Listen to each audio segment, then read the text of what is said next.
السلام علیکم دوستو، پلان بی کی جاسوس سیریز میں خوش آمدید۔ آفٹر دی اسٹورم قسط نمبر 6۔ معزز سامعین، آپ سے امید کی جاتی ہے کہ ویڈیو کو لائک کریں اور چینل کو بھی سبسکرائب کر دیں، شکریہ۔ اس صبح سیمور کوئن پر وحشت سوار تھی۔ اس نے ریٹا کی مرضی کے خلاف اس کے ساتھ زیادتی کی تھی۔ ویسے اس نوعیت کا پہلا موقع نہیں تھا، لیکن اس روز ریٹا بہت دل گرفتہ ہو گئی۔ سیمور باتھ روم میں ریٹا کے رویے کے متعلق غور کرتا رہا۔ پچھلے چند روز سے وہ عجیب سی ہو رہی تھی۔ اس کے رویے میں کھچاؤ تھا، لگتا تھا اسے کوئی ایسی بات معلوم ہو گئی جس کے متعلق وہ اس سے بات بھی نہیں کرنا چاہتی۔ سیمور نے سوچا کہیں اسے میرے یہاں سے نکل بھاگنے کے پروگرام کی سنگن تو نہیں مل گئی، لیکن نہیں، یہ ناممکن تھا۔ اس معاملے کی تو اس کے اور اس شخص کے علاوہ کسی کو خبر نہیں تھی جس کے نام سے وہ سفری کاغذات بنوا رہا تھا، اور وہ شخص اس وقت برطانیہ میں تھا۔ ریٹا کا رویہ اس کی سمجھ سے باہر تھا، مگر وہ خوش تھا کہ جلد ہی ریٹا سے پیچھا چھوٹ جائے گا۔ اگلے پیر کو وہ ریٹا کی زندگی سے نکل جائے گا۔ اس کے ساتھ اسے یاد آیا کہ آج صبح تو اس کی جے سے ملاقات طے ہے، اور اسے یہ بھی نہیں معلوم تھا کہ وقت کیا ہوا ہے۔ وہ جلدی سے باتھ روم سے نکلا اور گھڑی میں وقت دیکھا، 8:03 ہو گئے تھے۔ جے نیچے اس کا منتظر ہوگا۔ دوسری طرف ریٹا بیڈ پر گھٹنوں میں سر دیے بیٹھی تھی۔ اچانک اس نے سر اٹھا اور پوچھا، سیمور، تم مجھے چھوڑ کر چلے جاؤ گے؟ سیمور بری طرح چونکا۔ یہ خیال تمہیں کیسے آیا؟ تم کچھ دن سے عجیب سے ہو رہے ہو، بے چین سے۔ تو اس کوٹھی میں کون چین سے رہ سکتا ہے؟ میرے ساتھ بھی تمہارا برتاؤ بدل گیا ہے، اب جیسے میں بس ایک استعمال کی چیز بن کر رہ گئی ہوں۔ دیکھو سیمور، میں نے کبھی تم سے جھوٹ نہیں بولا، تم بھی مجھ سے جھوٹ نہیں بولنا۔ سچ بتاؤ، تم کس چکر میں ہو؟ کیا مطلب؟ میں جانتی ہوں کہ تم یہاں سے جانے والے ہو۔ مجھے کیا ضرورت ہے یہاں، جبکہ یہاں میرا اچھا بھلا کام چل رہا ہے؟ سیمور نے مدافعانہ لہجے میں کہا۔ دیکھو، یوں کب تک کام چلے گا؟ ایک نہ ایک دن تم پکڑے جاؤ گے، تب کیا ہوگا؟ معاملہ نیوی والوں کے ہاتھوں میں بھی نہیں رہے گا، تمہیں سزا ہوگی۔ کون جانے 3 سال 5 سال، یہ بھی کوئی مستقبل ہوگا؟ تو تم چاہتی ہو کہ میں خود کو امریکن نیوی کے سپرد کر دوں؟ وہاں تمہیں زیادہ سے زیادہ 6 ماہ کی سزا ملے گی، ماضی بھی دھل جائے گا۔ یوں کب تک کام چلاتے رہو گے؟ میں اپنے معاملات خود بہتر۔ اسی لیے میں دروازے پر دستک ہوئی۔ سیمور چونکا اور بے ساختہ الماری کی اوٹ میں ہو گیا۔ ریٹا کا جسم تن سا گیا۔ چند سیکنڈ بعد دوبارہ دستک ہوئی تو سیمور نے ریٹا کو دروازے پر جانے کا اشارہ کیا۔ ریٹا اٹھ کر دروازے پر آ گئی۔ کون ہے؟ اسے تشویش زدہ لہجے میں پوچھا۔ مجھے سیمور کو ان سے ملنا ہے، بند دروازے کے پیچھے سے جواب ملا۔ ریٹا نے سیمور کو مستفرانہ نگاہوں سے دیکھا۔ سیمور آواز پہچان چکا تھا۔ اس نے دھاڑ کر کہا، تم اوپر کیوں آئے ہو؟ تم 10 منٹ لیٹ ہو۔ کیا میں پورا دن نیچے تمہارا انتظار کرتا رہوں گا؟ سیمور نے جا کر دروازہ کھولا۔ جے فلیٹ میں داخل ہو گیا۔ اس نے ادھر ادھر دیکھا۔ ریٹا پر نظر پڑی تو اسے سر کو ہلکی سی جنبش دی۔ ریٹا نے اسے معاندانہ نظروں سے دیکھ رہی تھی۔ یہ ریٹا ہے، سیمور نے تعارف کرایا۔ اور ریٹا، یہ ہے جے، میرا نیا دوست۔ چلنا ہے کہ نہیں؟ جے نے سیمور سے سخت لہجے میں پوچھا۔ یہ مجھے تفریح کرانے لے جا رہا ہے، سیمور نے ریٹا سے کہا۔ کب تک واپس آؤ گے تم؟ ریٹا نے پوچھا۔ یہ میں کیسے بتا سکتا ہوں؟ وہ دونوں فلیٹ سے نکل آئے۔ نیچے آتے ہی جے سیمور پر برس پڑا۔ تم نہایت غیر ذمہ دار آدمی ہو۔ میں یہاں تمہارا انتظار کرتا رہا، مجبور ہو کر اوپر جانا پڑا۔ تم نے خواہ مخواہ میری رونمائی کرا دی ریٹا سے، اور پھر میرا نام بھی بتا دیا اسے۔ ارے ریٹا کو تم یاد بھی نہیں رہو گے، سیمور نے بے پرواہی سے کہا۔ تم اس کے ساتھ کس حد تک ملوث ہو؟ جے نے پوچھا۔ وہ تمہارے چھوڑ کر جانے پر ہنگامہ تو نہیں کرے گی؟ اسے معلوم ہی نہیں کہ میں جا رہا ہوں، میں کوئی بدمزگی نہیں چاہتا، سیمور نے جواب دیا۔ وہ اس نیلی مورس کی طرف بڑھے جو جے نے اس روز کرائے پر لی تھی۔ جے، گاڑی محکمہ آبادی کی طرف سے نکالو، مجھے ایک کام ہے وہاں۔ سیمور نے کار میں بیٹھنے کے بعد فرمائش کی۔ ہم پہلے ہی لیٹ ہو چکے ہیں، صفدر ہمارا انتظار کر رہا ہوگا، بس 5 منٹ لگیں گے۔ جے نے محکمہ آبادی کی عمارت کے سامنے گاڑی روکی۔ وہاں سے پولیس والوں کا ہجوم نظر آیا۔ تمہیں ایسے مقامات سے دور رہنا چاہیے سیمور، مجھے بتاؤ کیا کام ہے، میں خود چلا جاتا ہوں۔ میرا جانا ضروری ہے، تم فکر نہ کرو، میں پہلے بھی آ چکا ہوں۔ سیمور اندر چلا گیا۔ جے کار میں بیٹھا رہا۔ وہ کچھ دیکھ رہا تھا کہ سیمور کچھ زیادہ ہی پر اعتماد ہو گیا ہے۔ اسے ڈر تھا کہ سیمور کا نام کہیں نہ کہیں کسی کمپیوٹر یا کسی پولیس افسر کی یادداشت میں محفوظ ہوگا۔ یہ بہت خطرناک بات تھی۔ 5 منٹ گزرے، 10 منٹ گزرے، 15 منٹ ہو گئے، سیمور نہیں آیا۔ جے غصے سے کھولتا رہا۔ بالآخر سیمور نمودار ہوا اور کار کی طرف چلا آیا۔ تمہیں وقت کی اہمیت کا ذرا بھی احساس نہیں ہے، جے نے اسے ڈانٹا۔ مجھے قطار میں لگنا پڑا، سیمور نے معذرت خواہانہ لہجے میں کہا، لیکن محنت وصول ہو گئی ہے۔ دیکھو، اس نے جے کو اپنا شناختی کارڈ دکھایا۔ اس کی رو سے وہ گپتا فارماسیوٹیکل کمپنی میں کام کرتا تھا اور بمبئی میں اس کی اقامت تھی۔ ایک کونے میں سیمور کی تصویر لگی تھی، نام لکھا تھا پیٹرک لنڈسے۔ جے متاثر ہوئے بغیر نہ رہ سکا۔ یہ کیسے مل گیا تمہیں؟ اس نے پوچھا۔ ہر سسٹم میں کوئی نہ کوئی کمزوری ہوتی ہے، سیمور نے کہا۔ بس آدمی کو اس سے فائدہ اٹھانے کا ہنر آنا چاہیے۔ یہ پیٹر کلنٹ سے دھندے کے سلسلے میں مجھ سے ملا تھا، یہ انگلینڈ واپس جانے والا تھا۔ میں نے اس سے کہا تم شناختی کارڈ کے لیے درخواست دے دو۔ 100 فارم اس نے بھرے، اپنا پاسپورٹ دکھایا، برتھ سرٹیفکیٹ پیش کیا۔ اس مرحلے سے گزرنے کے بعد وہ درخواست کنندہ کو ایک دوسرے سیکشن میں جانا ہوتا ہے جہاں اس کے فنگر پرنٹ لیے جاتے ہیں اور تصویر کھینچی جاتی ہے۔ یہاں دوسرے مرحلے میں چلا گیا۔ یوں میرا شناختی کارڈ بن گیا، تصویر میری ہے لیکن نام سے چھٹکارا مل گیا۔ پیٹرک انگلینڈ واپس جا چکا ہے، بس یہ کہ مجھے اس کارڈ کے حصول کے لیے 3 ماہ کا انتظار کرنا پڑا۔ تو اب تمہاری انگلیوں کے نشانات ریکارڈ میں موجود ہیں؟ ہاں، لیکن نام کسی اور کا ہے، ان کی مدد سے مجھے تلاش نہیں کیا جا سکتا، میری شخصیت ہی بدل گئی ہے۔ بہرحال ہے خطرناک بات، یہ بولا۔ خیر اب کام کی بات ہو جائے۔ گاڑی اب سرنگ کی طرف بڑھ رہی تھی۔ میں چاہتا ہوں کہ تم یہاں کچھ اہم باتیں نوٹ کر لو، جے نے کہا۔ پہلی بات یہ کہ آنے اور جانے والی 2 الگ الگ سرنگیں ہیں۔ دوسری بات، ٹول ٹیکس وصول کرنے کا سلسلہ پونا والی سائٹ ہے، یعنی آپ جائیں یا آئیں ٹول ٹیکس کی ادائیگی ادھر ہی ہوتی ہے۔ بمبئی کی سائٹ ٹریفک بلاک کا کوئی بندوبست نہیں، یہ اہم بات ہے۔ تیسرے یہ کہ سینٹرل مانیٹرنگ سسٹم اور ایمرجنسی سروسز کا انتظام بھی پونا والی سائٹ پر ہے، ادھر نہیں۔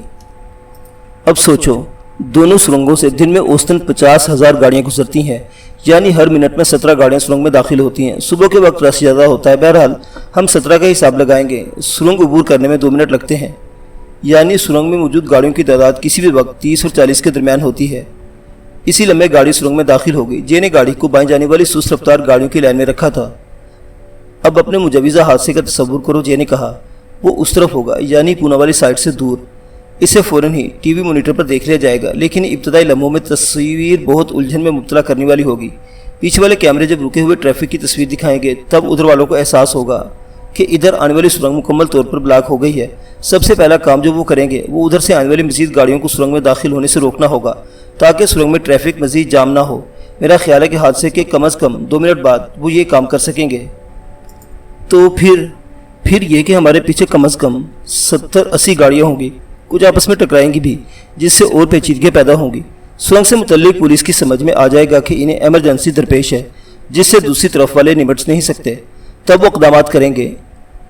ان میں گاڑیوں کو کھینچنے والے ٹرک ہوں گے، ممکن ہے کہ فائر انجن بھی انہیں سوجھ جائے، اور یہ سب کچھ سرنگ کے پونا والے سرے پر ہوگا۔ جائے حادثہ تک پہنچنے کے لیے انہیں دوسری سرنگ کو بھی بند کرنا ہوگا، اس میں اور وقت لگے گا۔ بمبئی سے آنے والی سرنگ بند کرنے کے لیے انہیں سرنگ میں موجود گاڑیوں کو نکلنے کا موقع دینا ہوگا۔ اس کے لیے کم از کم 2 منٹ درکار ہوں گے، یعنی ہمارے پاس کم از کم 6 منٹ کی مہلت ہوگی۔ حادثے کے بعد 4 منٹ کیلی کو پکڑنے اور بمبئی سائٹ پر نکلنے کے لیے، اور 2 منٹ گاڑیاں بدل کر دوسری سرنگ سے پونا کی سمجھ جانے کے لیے، وہ بھی سرنگ بند کیے جانے سے پہلے۔ ٹول ٹیکس ادا کرنے کے بعد ہم محفوظ ہوں گے۔ سیمور نے گہری سانس لیتے ہوئے کہا، تمہارا منصوبہ زبردست ہے، لیکن ہر بات کا انحصار ٹائمنگ پر ہے۔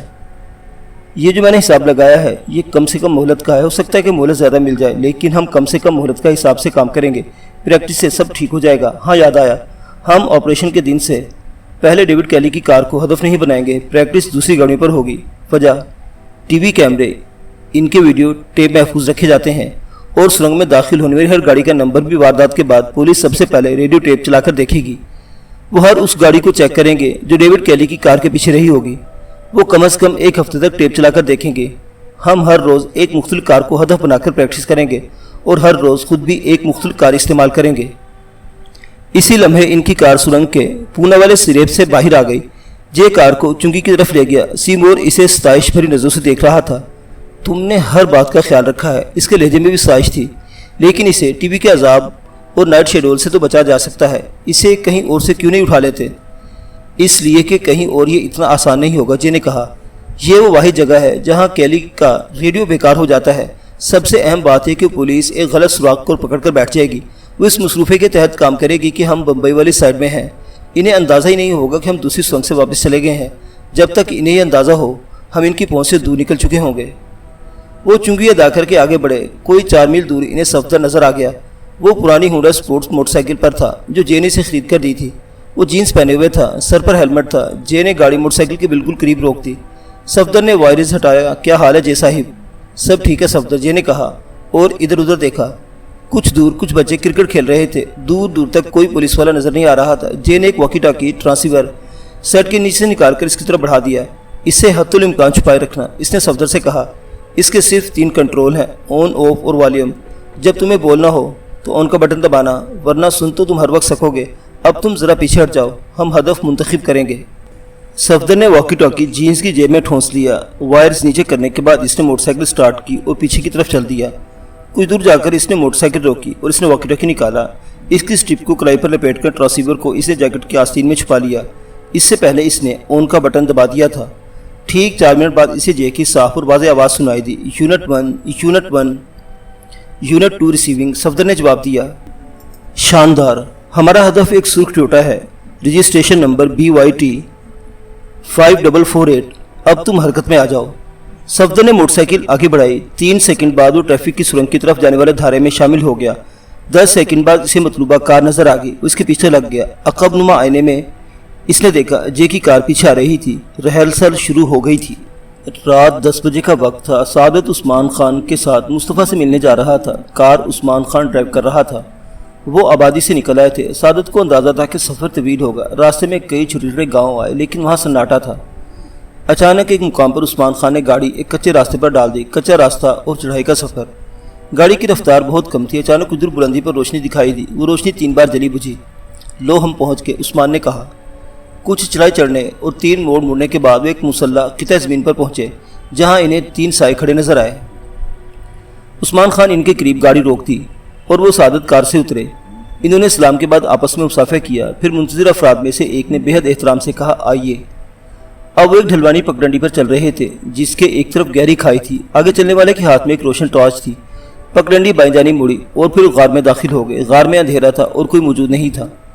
آگے چلنے والے کا ہاتھ حرکت میں آیا۔ غار کی دیوار میں ایک خلا نظر آیا، وہاں روشنی بھی تھی۔ وہ سب اس خلا سے گزرے اور سعادت حیران رہ گیا۔ وہ تو اچھی خاصی زیر زمین دنیا تھی۔ عقب میں خلا بند ہو گیا تھا۔ اب اسے دیکھ کر کوئی نہیں کہہ سکتا تھا کہ وہ کوئی غار ہے۔ وہ اچھا خاصا کمرہ تھا۔ ایک دیوار میں دروازہ تھا۔ انہیں لانے والے نے دروازے کی طرف اشارہ کرتے ہوئے کہا، آپ لوگ اندر چلے جائیں۔ سعادت عثمان خان کے پیچھے اس دروازے سے گزر کر ایک اور کمرے میں داخل ہوا۔ وہاں 2 چارپائیاں تھیں، ساتھ ہی 5 کرسیاں بھی رکھی تھیں۔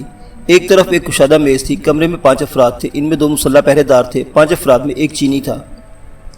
عثمان خان نے سعادت کو مصطفیٰ خان سے تعارف کرایا۔ مصطفیٰ کی عمر 30 کے قریب ہوگی۔ وہ خوبصورت آدمی تھا، کثرتی جسم کا مالک تھا لیکن اپنی عمر سے بڑا لگتا تھا۔ آنکھوں سے توانائی کا اظہار ہوتا تھا۔ مجموعی طور پر اس کی شخصیت بے حد متاثر کن تھی۔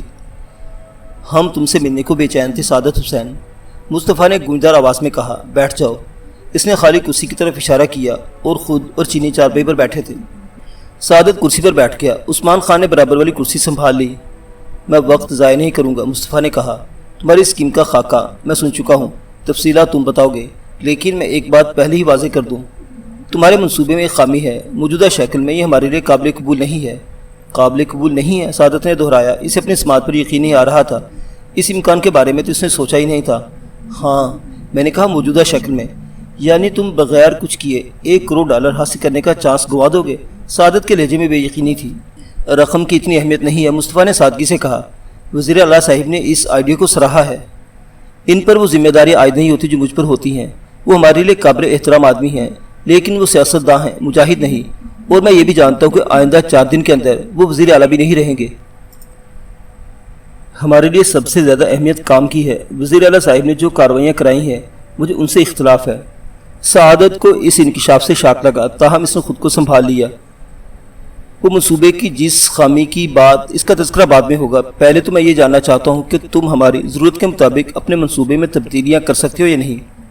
یہ بتاؤ کہ تم اپنے ساتھیوں کی طرف سے ہم سے مذاکرات کا اختیار ہے یا نہیں ہے، لیکن تبدیلیاں میں اکیلا قبول نہیں کر سکتا۔ خیر، ہمیں اپنے پراسرار ساتھیوں کے متعلق تو بتاؤ۔ پہلے تو اپنے ساتھیوں سے میرا تعارف کراؤ، سعادت نے پورے اعتماد لہجے میں کہا۔ اس خیال نے اسے سہارا دیا تھا کہ اس کی پوزیشن کمزور ہرگز نہیں۔ وہ ان لوگوں کے لیے مفت میں $1 کروڑ کی پیشکش لے کر آیا تھا۔ مصطفیٰ نے کرسی پر بیٹھے کشمیری کی طرف اشارہ کیا۔ یہ محمد طارق ہے، ہمارے سیاسی ونگ کے سربراہ، اور یہ، اس نے اپنے برابر بیٹھے چینی کی طرف اشارہ کیا، یہ میجر وین، ہمارے چینی مشیر۔ تو یہاں ہونے والی گفتگو پیکنگ تک جاتی ہوگی۔ میں اسے خطرناک سمجھتا ہوں۔ تمہیں اس کی فکر کرنے کی ضرورت نہیں۔ چینی ہمارے دوست ہیں اور ہمارے معاملات میں مداخلت نہیں کرتے۔ یہ غیر مشروط مدد کرتے ہیں ہماری۔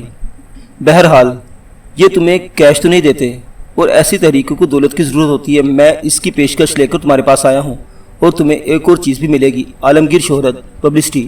فلسطینیوں کی مثال تمہارے سامنے ہے۔ تنظیم آزادی فلسطین کو اب بین الاقوامی سطح پر ایک حکومت کی حیثیت حاصل ہے۔ میں یہ تمام چیزیں تمہیں پلیٹ میں رکھ کر پیش کر رہا ہوں۔ تمہیں کیا اعتراض ہے اس میں؟ چل ہمیں سکوت رہا۔ پھر مصطفیٰ نے ایک گہری سانس لے کر کہا، دیکھو سعادت حسین، تم یہاں اپنی اور اپنے ساتھیوں کی نمائندگی کر رہے ہو۔ تم نے مجھے ایک پیشکش کی ہے، تم کسی کو اغوا کرو گے اور کریڈٹ ہمیں ملے گا، اور ناکامی کی صورت میں الزام کوئی نہیں آئے گا۔ میں تمہیں بتا رہا ہوں کہ ٹھہرو، پہلے میری بات سنو۔ مصطفیٰ نے سخت لہجے میں اس کی بات کاٹ دی۔ ہمیں اپنے خاموش ہمدردوں کو قائل کرنے کے لیے کسی بہت بڑی کامیابی کی ضرورت ہے، لیکن کوئی ناکامی ہمیں 5 سال پیچھے دھکیل سکتی ہے۔ ناکامی کا سوال ہی پیدا نہیں ہوتا۔ میں یہ نہیں کہہ رہا ہوں کہ تمہارا منصوبہ ناکام ہو جائے گا، میں صرف یہ کہہ رہا ہوں کہ ہم ناکامی کے متحمل نہیں ہو سکتے۔ تو تم پیچھے ہٹ رہے ہو۔ بہرحال میں تمہیں بتا دوں کہ آئندہ پیر کو ہم ٹائفون کو اغوا کر لیں گے۔ تم نہ صحیح، کوئی اور تنظیم ہمیں اسپانسر کر دے گی۔ مصطفیٰ نے اسے تیز نظروں سے گھورا۔ یہ تمہارا خیال ہے، صرف ہم ہی تمہارے مال کے ممکنہ خریدار ہیں، لہٰذا ہم شرطیں عائد کرنے کی پوزیشن میں بھی ہیں۔ کیسی شرائط؟ مصطفیٰ چارپائی سے اٹھا اور سعادت کی کرسی کے پیچھے آ کھڑا ہوا۔ سنو دوست، میں نے تمہارے منصوبے میں ایک ناکامی کا ذکر کیا تھا، لیکن اس سے تمہارے منصوبے کا قابل عمل ہونا ثابت نہیں ہوتا۔ تمہارے منصوبے میں خوبیاں ہیں، تم نے ہدف بہت اچھا منتخب کیا ہے۔ امریکی اسے آزاد کرانے کے لیے سب کچھ گوارا کر سکتے ہیں، منصوبہ بہت اچھا ہے، لیکن ہمارے نقطہ نظر سے اس میں یہ خامی ہے کہ اس پر ہمارا کنٹرول بالکل نہیں ہے۔ تم چاہتے ہو کہ ہم ان واقعات کی کھلم کھلا ذمہ داری قبول کر لیں جن پر ہمارا از ابتدا تا انتہا کوئی اختیار نہیں۔ یہ ہمارے لیے ناممکن ہے۔ سعادت چند لمحے میز کو گھورتا رہا، پھر بولا، اور تم خود یہ کام نہیں کر سکتے؟ نہیں، ہمارے پاس اتنے وسائل نہیں، اور ہم اس انداز میں کوئی کام کرنا بھی نہیں چاہتے۔ تو پھر مصطفیٰ دوبارہ اپنی جگہ پر آ بیٹھا۔ دیکھو سعادت حسین، تم میرے پاس ایک کاروباری بن کر آئے ہو، مگر میں تمہاری ایک اور اصل حیثیت یاد دلانا چاہتا ہوں۔ تم مسلمان ہو اور کشمیری ہو۔ ہماری جدوجہد تمہاری بھی جدوجہد ہے۔ سعادت نے کچھ کہنے کی کوشش کی تو مصطفیٰ نے ہاتھ کے اشارے سے اسے روک دیا۔ پہلے پوری میری بات سن لو۔ ہم جس مقصد کے لیے جدوجہد کر رہے ہیں وہ آزادی ہے، اور آزادی $1 کروڑ سے نہیں خریدی جا سکتی۔ ہم بھارتی سامراج کے سوا کسی کے خلاف جارحیت نہیں کرنا چاہتے۔ ہم صرف جنگجو نہیں، عقل سے بھی کام لینا جانتے ہیں۔ میں جانتا ہوں کہ تم قرض کی مصیبت میں گرفتار ہو، ورنہ کبھی اس معاملے میں ہار نہ ڈالتے۔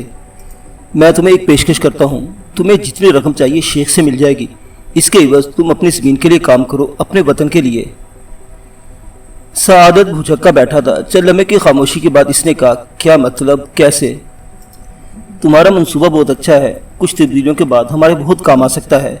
تم بظاہر اپنے ساتھیوں کے ساتھ ملے رہو، لیکن در حقیقت ہمارے منصوبے کے مطابق کام کرو۔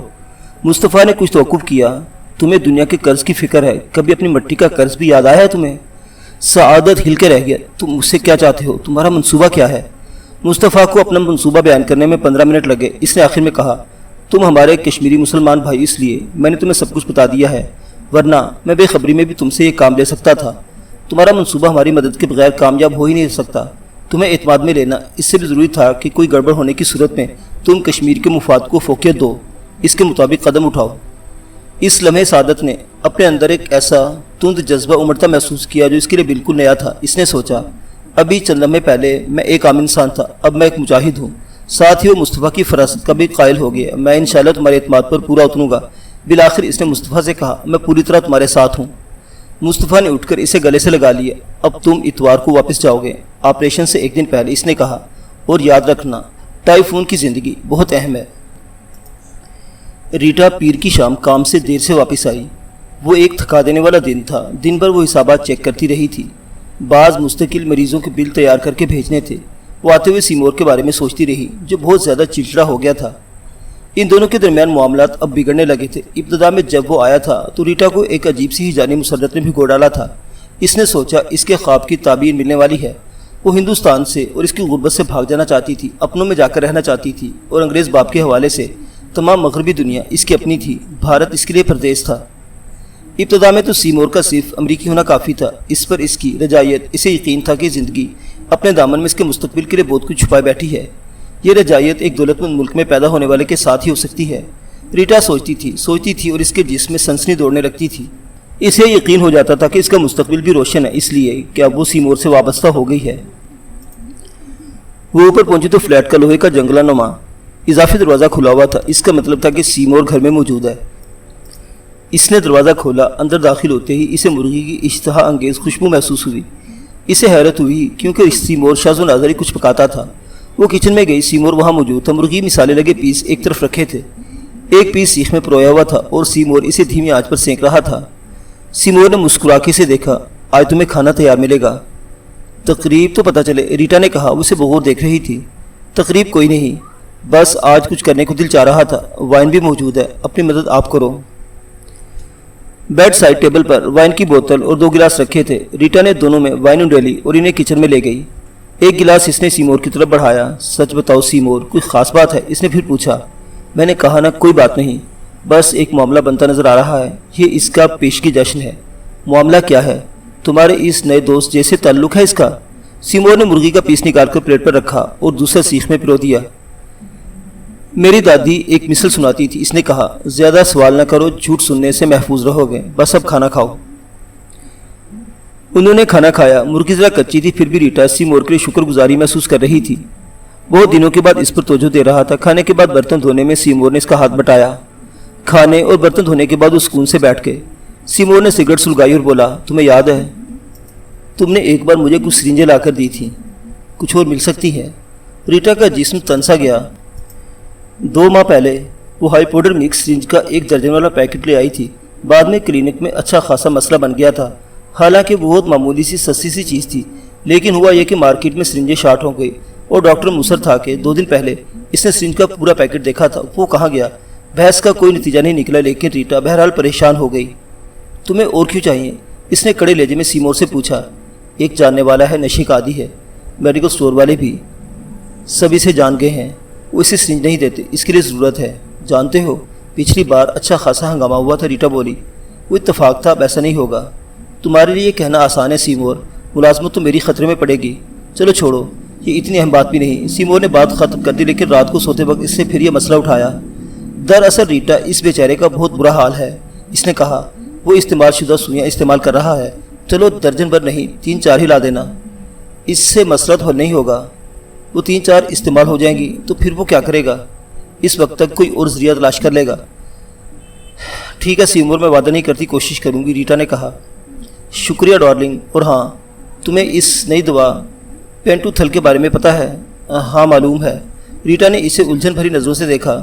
نہیں تو نہیں، ایک طرح کی باربیچوریٹ ہے، مسکن دوا۔ وہ تھوڑی بہت لا سکتی ہو کلینک سے، لیکن کیوں؟ ریٹا کوئی تربیت یافتہ نرس نہیں تھی، لیکن کلینک میں اتنا عرصہ کام کرنے کے بعد وہ بیشتر دواؤں کے استعمال سے واقف ہو گئی تھی۔ اور تم نام ٹھیک لے رہے ہو دوا کا، اسے جاننے والے نے یہی بتایا ہے، اسے چاہیے تھوڑی سی۔ جانتے ہو آپریشن سے پہلے مریض کو بے ہوش کرنے کے لیے یہ دوا استعمال کی جاتی ہے، ریٹا نے اسے بتایا۔ اسے نشے کے لیے استعمال بھی نہیں کیا جا سکتا، اسے بہت ہلکا کر لیا جائے تو بس غنودگی پر بات رکے گی۔ مجھے کیا ممکن ہے وہ بے ہوش ہونا چاہتا ہو؟ تم بس مجھے تھوڑی سی پینٹونل تھل لا دو۔ سیمور تم پاگل ہو گئے ہو؟ ٹیکسی ڈرائیور نے بملہ کا سامان گاڑی کی چھت پر رکھ دیا تھا اور اب اس کا منتظر تھا۔ بملہ فلیٹ کے دروازے پر اپنے شوہر کے روبرو کھڑی تھی۔ دونوں کے درمیان اتنا زیادہ فاصلہ پہلے کبھی نہیں ہوا تھا۔ میں آخری بار تم سے پوچھ رہی ہوں ڈیوڈ، تم کلکتہ آؤ گے؟ بملہ نے کہا۔ اسے لگتا تھا وہ میلوں دور کھڑی اس سے بات کر رہی ہے۔ ڈیوڈ کوئی فائل پڑھتے پڑھتے اٹھا تھا اور لگتا تھا کہ اس کا دھیان فائل میں ہے۔ دیکھو جان، میں تمہیں سمجھا رہا ہوں کہ یہ مشکل ہے۔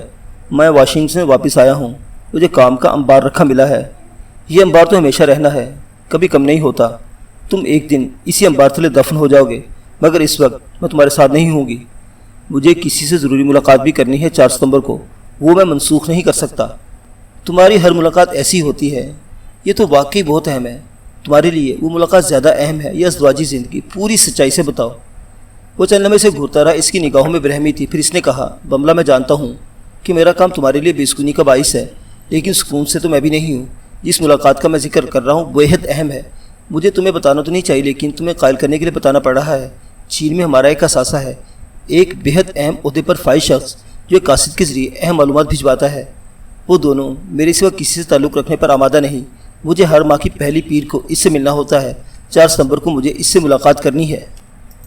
بملہ غیر متاثر نظر آ رہی تھی۔ ممکن ہے تم سچ بول رہے ہو اور یہ بھی ممکن ہے کہ یہ جھوٹ ہو۔